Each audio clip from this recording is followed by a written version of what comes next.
Ayan, good morning mga kapobre. Nandito na naman kami sa Cromax Motor. Kasama natin si Kuya Del para sagutin yung mga katanungan ng mga subscriber natin. Tapos papakita namin sa inyo yung mga gagawin ngayong araw dito sa Cromax Motor.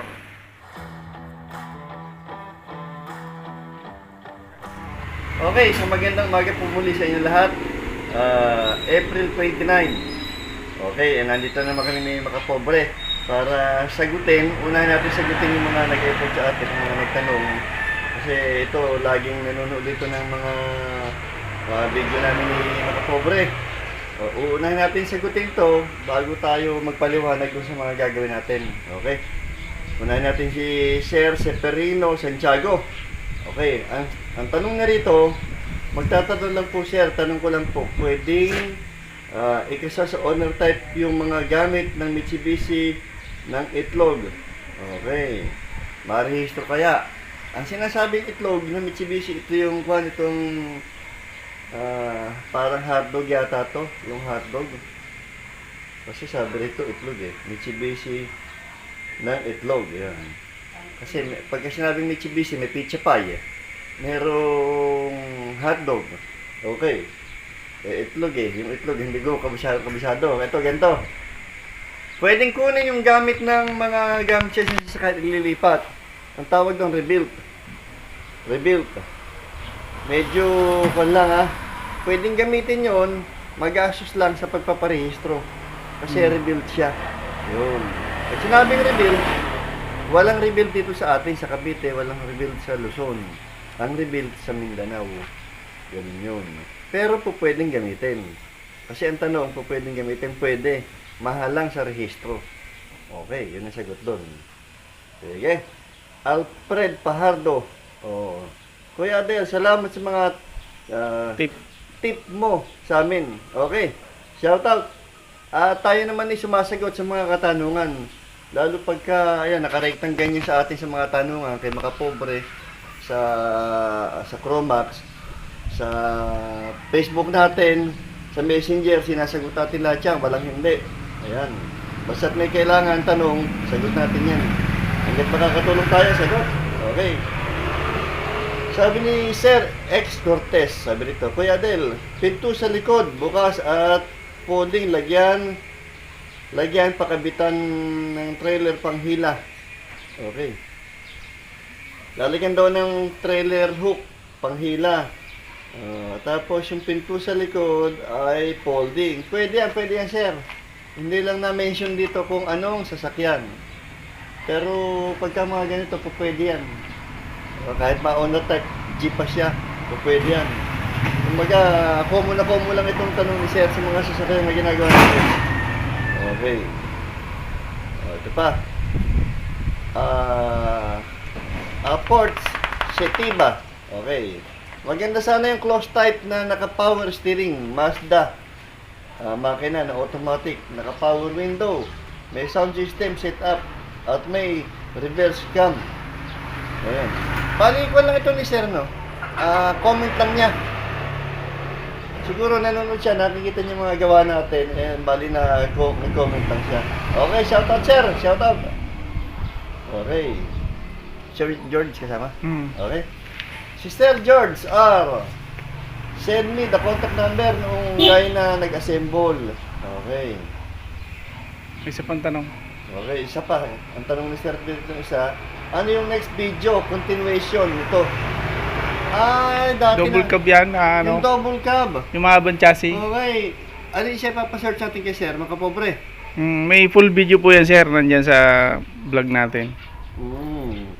Kunin nyo sir, sa full video, panoorin nyo. Hanggang sa matapos ito, mapapanood nyo lahat. Mula umpisa hanggang matapos, yung ginawa yung unit na yan. One tutorial to Simula ang umpisa hanggang matapos, mapapanood nyo kung paano mag-assemble ng isang buong sasakyan. Yan. Wala na. Okay. Salamat sa mga nagtanong at magtatanong pa. Okay. Lilipat tayo dito, ipapaliwanag natin yung mga Sige. project natin. Dito na tayo mag-umpisa. Okay, sige. Anong gagawin dito kuya? Ang gagawin dito, ito kasi tapos na to, nagawa na to, no? kumbaga nabasag yung salamin sa likod. Wrangler to kasi ang Wrangler dalawang klase yan. Yung isang pinto sa likod, pinaka taillight niya, tailgate niya, salamin. Yung iba naman may frame na aero. Parang ganito, may frame na aero, saka sinasalamin. Ito, rektang salamin. Yan ang pangit. Magandang tingnan sa labas kasi malaki salamin niya. Problema mo, marupok. Hindi ka mukha niya, nabasag. Hindi ka mukha nang may frame na galvanize. Kahit mabasag siya, may frame pa din. Lagyan mo lang ng tape, okay na. Ito, gagawa natin ngayon ng bagong tailgate. No? Ang pinakapinto sa likod niya, gagawa natin yan. Yung rear door, gagawin natin ng sa halip na salamin, gagawin na natin galvanize. Silipin natin. O tara, ito. Laki Ayan. pala ng Nabasag. basag, ano? Kasi salamin yan buo. Tapos yung mga makikita mong ganyan, may butas yung salamin yan para hindi mabasag. Nilalagyan ng goma. Iniipit lang yung salamin yan. Sabi ko kasi maganda lang tingnan pero sa tibay, iba talaga yung merong naka-frame na galvanize. Pwede sana yan kung naka-fix yung salamin. Problema mo, di bukas ito, laging binubuksan. Ayan, basag. Kaya lalagyan natin ng frame na control na GI. Sige, saan tayo next? Ito. Ito, Tapos na to, for pick up na lang, ano? tag ito. Sa mga gustong Ito, pwede na to. pa-reserve. Paandarin na lang natin ito. Pwede nang ipa-reserve to sa interesado. C190 ang ating makina. Bagong overhaul. C190 close type ang forma niyan. Pero hindi aircon to. Naka-design lang sa close type. No. Bagong overhaul yan. Okay. Sige. Okay. Ito yung pangalawa unit na order ni Sir Pido Cortez. Ayan. No. Kargahan ng distilled water. 10 ml tubo nilagay natin. Bali, yung unang flooring niya, tubig yan. Pangalawa, ganun din naman. Nilagyan lang natin ng second floor para second layer para maraming karga na tubig. Ang ginamit natin na tubo dito malalaki. Ayan, 1 and 1 half yan, 1.5 ang kapal niyan. Dati kasi nung araw ang ginagawa puro de uno lang na tubo, maliliit. Ngayon malalaki ginagawa natin yan, puro malalaki na. Para yung load niya, kasi mabigat ang tubig para yung load niya, kayang-kaya ng tubo. No. Ayan, binago natin ang design. Ayan, full weld na lang ito.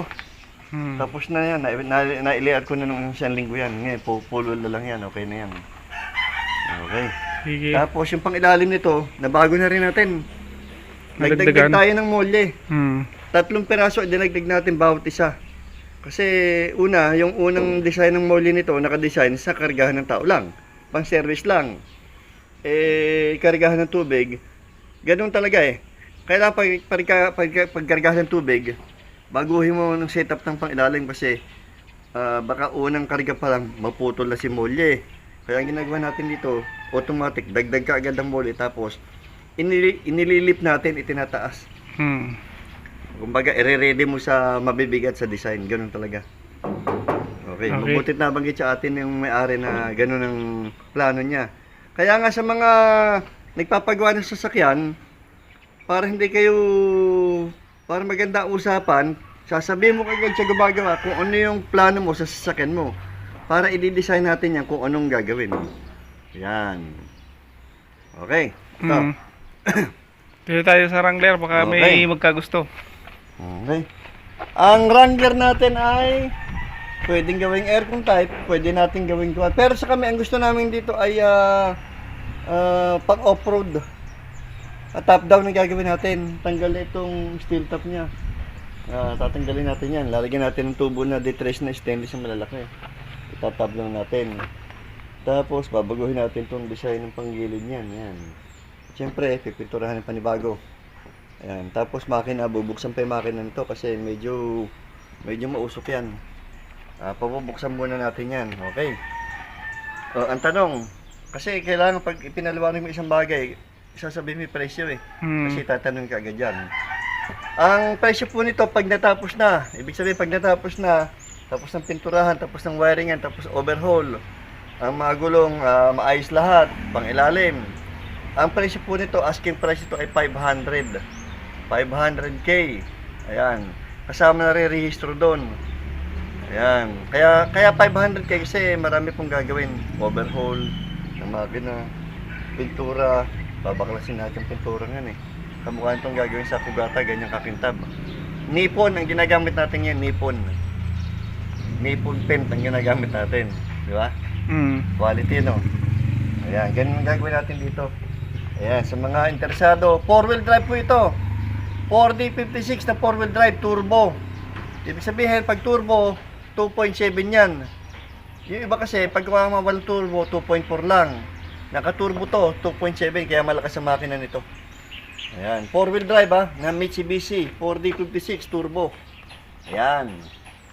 Okay.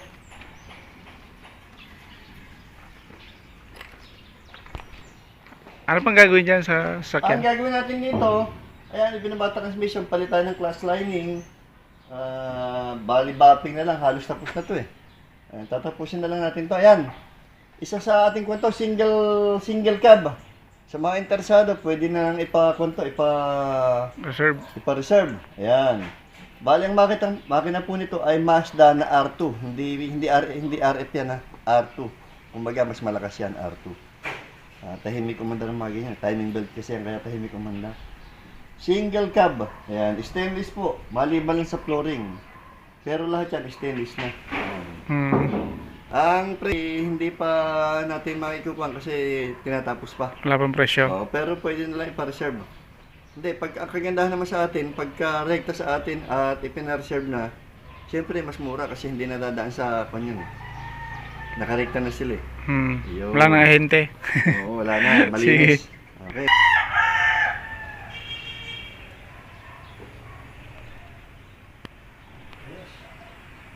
Okay, ito po yung ating Wrangler type. Wrangler na Order. 4-door po yan. Noong isang linggo may nag-inquire na sa atin eh. Galing din ibang bansa. Sabi niya pupunta siya. Walang iniwang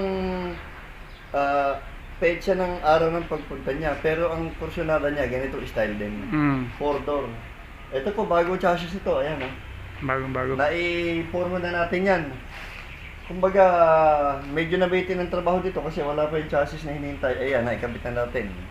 Na ilapat na rin natin. Ayan, magtutuloy-tuloy yung trabaho dito. Ayan. Sabado dumating. Oo, nung Sabado pa, Biyernes. Kinabit na rin natin para yung ating taga bodybuilder magtuloy-tuloy na yung paghipo dito. Okay na, kasi nakakabit na. Ang makina natin ay 2L turbo. 2.7 automatic transmission. Ayan. Automatic yan? Automatic transmission. Pag mga turbo, 2.7 yan. Ayan.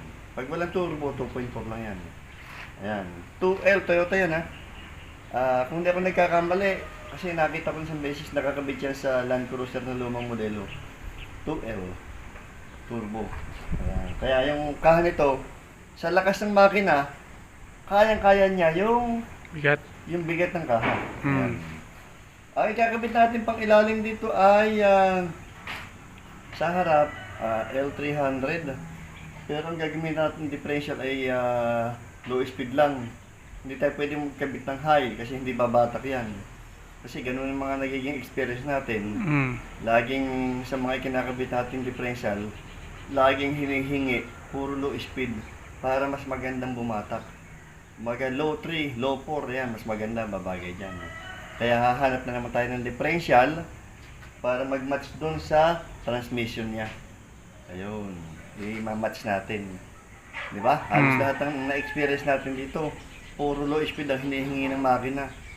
Kaya lang umaahon sa mga matatarik na daan. Nag-uulit tayo ng trabaho kasi pagka hindi nag-match, nag-uulit. Tatanggalin ng carrier ng differential, bibili na lang tayong panibago para mag-match yung takbo niya. Ganun ang nangyayari. Okay. Pure stainless po ito. Pero, pipinturahan yan. Kahit stainless yan, pipinturahan pa rin yan. Okay. Anong kulay ng pintura? Ay, wala pang linaw ng usapan. Namimili pa. Oo, mamimili pa. Ayan. Ang may-ari to si Sir Cesar Cubin. Ayan, kanya po to. Ayan, kumbaga sa kuwan, tayo bawat tao may pangarap. Eh, ito pangarap ni Sir. Ayan, matutupad na. Mm. Kumbaga, kahit anong sasakyan meron ka, pagka hindi yun ang pangarap mo, parang mas masarap kasi yung pinangarap mo sasakyan, yun ang makamit mo, di ba? Kahit yung iba kasi, kamukha ng mga dati nating customer, marami silang sasakyan, ang gaganda, mga brand new. Pero meron talaga siyang pangarap na sasakyan na, ano ba, kamukha nito, ganyan. Oh, yun, mas na-appreciate mo mabuti pagka ma-reach mo yung gusto mong sasakyan. Kahit gawang Pinoy yan, mamahalin mo yan. Okay. Sa upholstery? Holster lang. Oo. Pagkatapos ng upholstery, okay na. Oh, tapos na to. Si- Tapos itong door handle niya. Papalitan niya ata. Okay na. Okay, itong ating Wrangler type. Wrangler na red, ayan. Di ba binago natin design niyan? Dati old school. Ayan, modelo na siya. Ang ganda-ganda na niya. Pati setup ng tubo, ibinagay natin dito sa taas ng windshield niya. Kasi dati, ang roll bar nito, ubod ng taas eh. Hindi bumagi dito. Ngayon, bagay na siya. Tapos na rin wiringan. Nagawa na rin natin ang toolbox na panlikod. Dashboard, nagawa na rin natin. Electrical, tapos na. Ang schedule nito ay electrical. Upholstery. Upholstery. Upholstery na. Ayan. Pagkatapos sa upholstery, pwede na ipapick up yan. Okay, total. Dati namang tumatakbo to. Wala tayong ginalaw sa pang-ilalim nito. Ayan. Repair lang tayo. Ito lang pang ibabugin naman natin. Ayan, wala nang gagawin dito. Okay na. Okay na. Anong update na rin dito sa double cab? Ito, pwede na rin natin i-market ito. Bali, ang hinihintay lang natin dito, yung gulong. Ayan. Tapos na natin lahat yan. Bagong overhaul, bagong aircon. Ayan. Medyo madumi lang kasi madumi sa ako natin. Hindi pwedeng linisin. Mapapagod tayo masyado dyan. Okay. Ang inuulit ko, gulong na lang. Pwede natin dalhin sa displayhan to. Pero ito ay wala natin to. Ang tawag dito ay double cab. Pero 2-door lang siya, no? Yan. Ang pangilalim natin, Toyota sa likod, sa harap Isuzu, kaya matibay ito. Ayan. Subok na sa long distance to. Ayan. Kaya sa mga interesado, ayan, pwede na lang ipa-reserve to. Ayan. Tanong lang kayo dito kay Makapobre. At ikukuha nila sa atin to. Tawag na po sa telephone number. Tatawag lang kayo sa magbibigay ng telephone number si Makapobre about dito sa ating double cab na pure stainless. Anong rim ba yan? 22 ba yan? 20. 20? Okay. Ang marks natin ay 20 inches. 6 stud ano? Oo. Mm. Yan.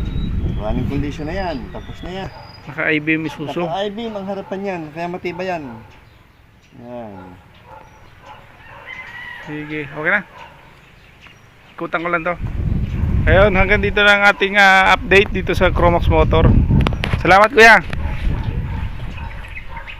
Ayan, sa mga gustong mag-avail ng sasakyan na to, tawag lang po sa telephone number ng Chromax Motor.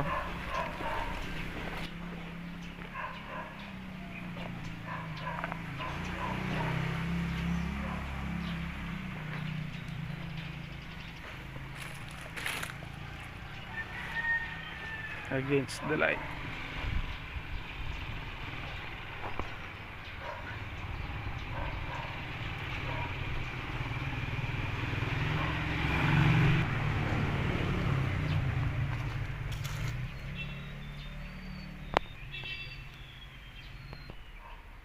Yan, bago yung aircon nito. Bago yung yero, kaha. Ayan, maluwag po sa loob with sound setup. Bagong upholstery with handbrake. Mahusay yung makina na ito. Binaya ito ng Naga City, Bicol, Balikan.